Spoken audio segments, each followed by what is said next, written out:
मैं कुछ पूछता हूँ तो क्लास में गिने चुने कुछ 10-12 हाथ उठते हैं मैक्सिमम। कुछ लोग मान लो अगर डर के मारे ना उठाते हो तो डर दूर करने को इंजेक्शन नहीं होता है।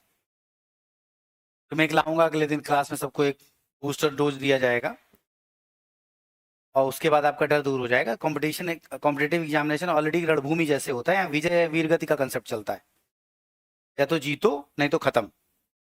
मतलब रह जाने का कुछ नहीं होता है, बने रहेंगे चल जाएगा, वो सब एकेडमिक में होता है कि कोई बात नहीं, कुछ परसेंटेज कम आए तो भी कि कोई बात नहीं, जन्मदिन तो बना ही लिया जाता है।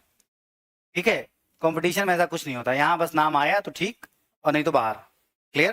तो इसलिए क्लास से लेकर एग्जाम तक डर की कोई जगह नहीं, सीखने का दौर चलता रहेगा, डर की कोई जगह नहीं। अगर आपके मन में प्रश्न है, उसको पूछा नहीं तो दिक्कत, आपको आता है आप कर नहीं पाए एग्जाम में तो दिक्कत। आप देखते हैं ना कई बार बच्चे इस तरह की बात करते हैं कि वो हमें आ रहा था बट वो पता नहीं क्या हो गया, पेन हिलने लगा, तो फिर पेन हिलने लगा, हवाएं चलने लगी, तो फिर आपका ऐसा कुछ होना नहीं है। ठीक है, तो आप सिंपल बात समझिए, वो यहीं से आप अपनी आदत में बनाइए, अपने आप को मजबूत करिए। ठीक, डरिए बिल्कुल नहीं। तो जब मैं क्वेश्चन पूछूं तो आप आंसर कीजिए, कुछ नहीं आ रहा पूछिए। ठीक, सिंपल सी बात है कि क्लास की नियम और शर्तें इतनी है कि अनुशासन बना रहे। आप कुतर्क करेंगे तो फिर बात फालतू की हो जाएगी। आपको बात समझ नहीं आ रही तो आप बिल्कुल पूछिए, डिस्कस किया जाएगा।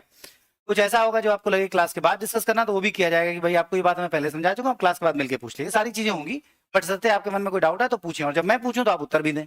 और वो तब होगा जब रोज आप उसको ऐसे रिवाइज करेंगे जैसे टेबल याद किया जाता था कि 2 का आता फिर 3 का आता, पहले 2 शुरू हो जाओ, अच्छा 5 तक सुनाओ, फिर 2 से 5, फिर अगले दिन 6 का याद करा दिया गया, 6 का, तो फिर 2 से 6 रोज सुनाओ। यही है रूल्स रेगुलेशन की व्यवस्था। नहीं रिवाइज करेंगे सब स्किप हो जाए एकदम साफ। इन बातों का ध्यान रखें, ऐसे काम नहीं चलेगा कि मैं पूछूं और आप आराम से बैठे तो मतलब नहीं निकलता।